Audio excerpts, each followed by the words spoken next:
సీతారామ ఎత్తిపోతల పథకంతో పాటు సీతమ్మ సాగర్ ఆనకట్టను యుద్ధ ప్రాతిపదికన పూర్తి చేసేందుకు చర్యలు తీసుకోనున్నట్లు నీటిపారుదల శాఖ మంత్రి ఉత్తమ్ కుమార్ రెడ్డి తెలిపారు.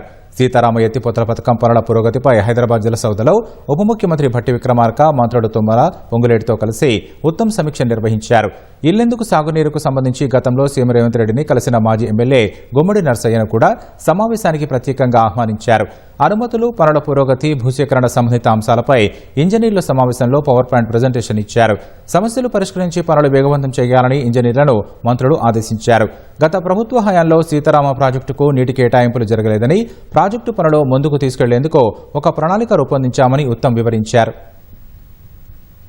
సీతారామ లిఫ్ట్ ఇరిగేషన్ ప్రాజెక్టు చాలా కాలం నుంచి ఈ ప్రాజెక్టుకి నీటి కేటాయింపు జరగలేదు.